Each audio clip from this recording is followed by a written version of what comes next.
Okay, this video is going to be the CVAD dressing change, Central Venous Access Device. Again, remember from my previous video on central lines for medication administration and assessment, you could have a PICC line in the extremity here, the triple lumen, which is up here, which is what we're going to focus on. You could have it in the neck, or you could have like a port or a tunneled catheter in the upper chest area. But we're going to focus on this triple lumen for this particular dressing change. It is a sterile procedure. As far as removing the dressing, we can use regular clean gloves. We have to have a mask on the entire time, and we want to put a mask on our patient as well. The supplies that you'll need a pair of clean gloves. You'll need your dressing change tray kit, and in that you have a mask. There should be a set of gloves. You may or may not have an alcohol swab stick, chlorhexidine prep for cleaning. Depending on your facility, you may or may not have a barrier wipe that you use, a new dressing,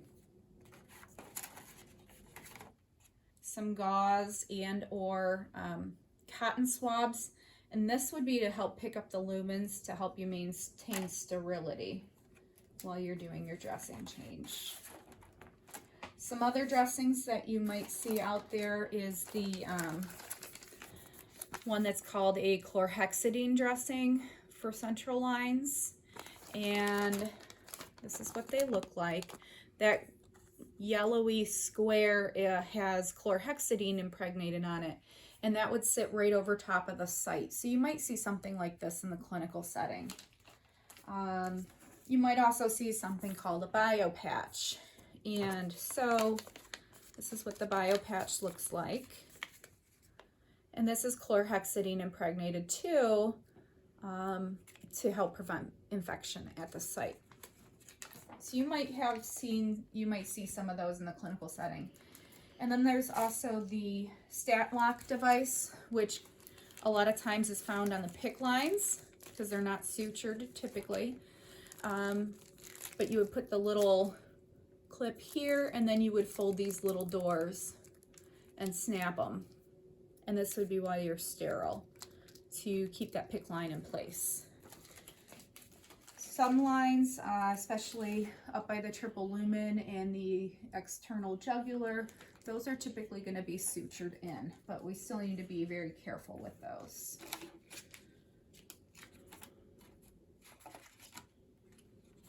Okay. I'll put my kit back together.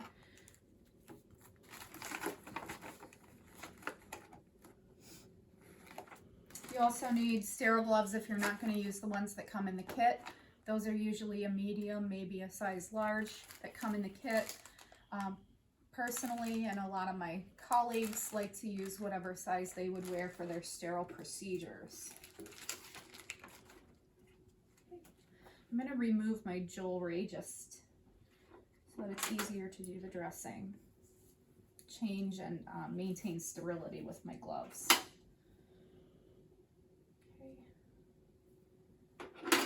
So I have my supplies. I'm going to go to the patient's room, introduce myself, wash my hands, and I'm going to move the bed up to a proper level so that I'm not hurting my back.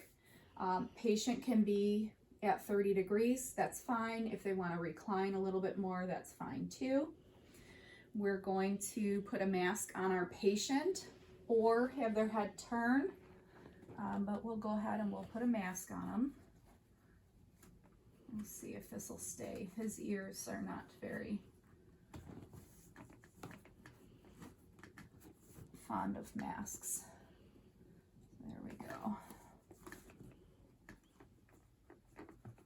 And you have to have your mask on before you go to remove your dressing. So, done that. I am going to get my mask out of my kit. It's up to you. If you want to grab one of the surgical masks from what's in the room, that's fine. But I am just going to use this so that you can see with the sterile technique that I'm not going to reach back into my box until I'm ready to go with my gloves on. So I'll put my mask on.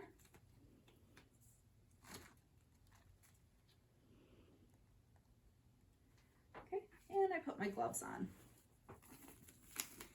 I'm going to start by inspecting the site and the lines. If I'm able to disconnect the lines, stop the infusions and disconnect the lines, I could do that. Would be the ideal situation. If your patient's in critical condition, you might not be able to just disconnect all their lines. So take it on a patient-by-patient basis, but we've disconnected all infusions from him. So he just has it laying like that. Okay, I'm looking at the site. I don't see any signs of infection, inflammation, phlebitis, infiltration, or extravasation. When I palpate, I don't feel any swelling. I don't feel any warmth beyond what would be normal temperature, so I don't feel any additional heat or hotness there. The lines all appear to be intact. I don't see any splintering or cracks or evidence of leaks, and the clamps are all in place. Next thing I'm going to do is I'm going to peel this dressing. And just so you know, these are really sticky on your patients because usually you put the barrier prep on there. But we want to pull toward the insertion site with the dressing.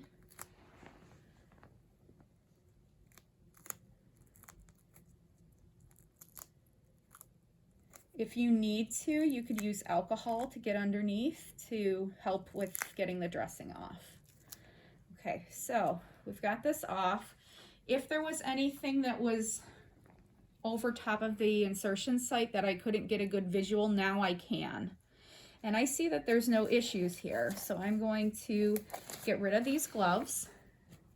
I'm gonna wash my hands again, and I'm gonna get ready for cleansing. So I gotta do my sterile gloves.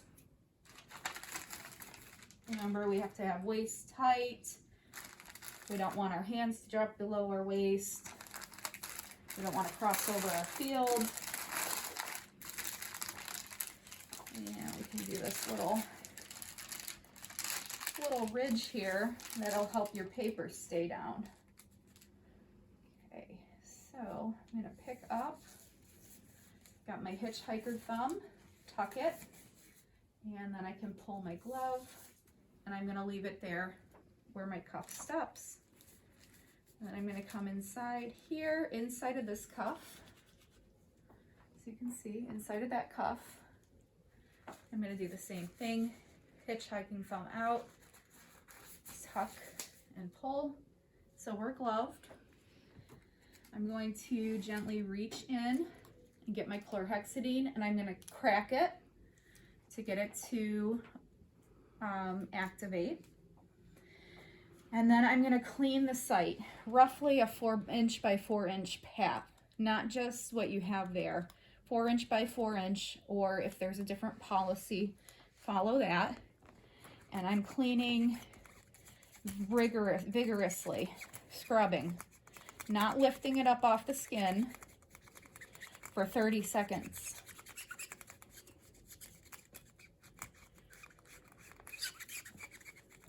Okay.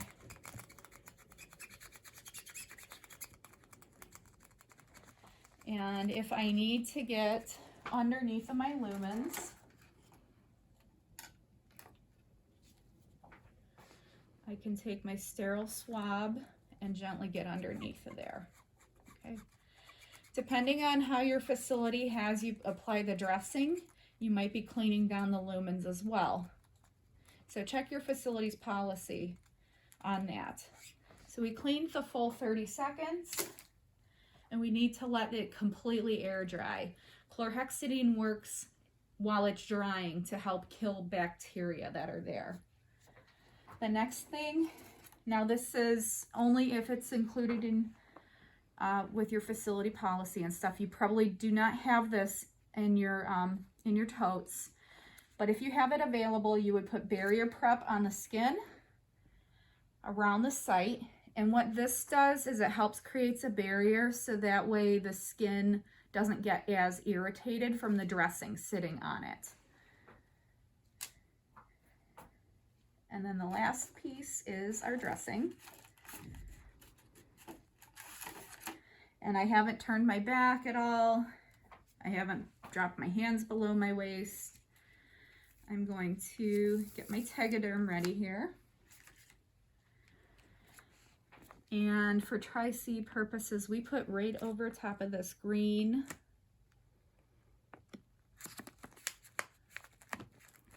hub.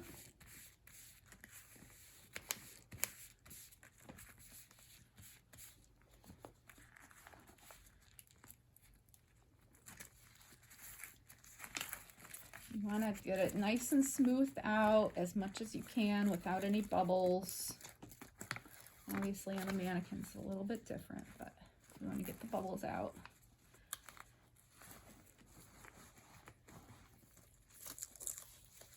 And then you'll put your date, the time, and the initials on this. Typically the dressings are good for 7 days. Again, follow your facility's policy. If you noticed any cracks, lifting of the dressing, maybe there's signs or symptoms of infection. Obviously, if there's issues with the line, you would want to report that. If the dressing is lifting a little bit in it, then you can go ahead and change it. So let's see. We put our date, time, initials on there, and depending on your facility, maybe you'll do a cap change when you do your dressing change. So just see what your policy is. But that is it for the CVAD dressing change. We would go ahead and just discard everything and make sure our patient is back in a comfortable position, in a safe position. We can take their mask off. We can take our mask off, and we're good to go.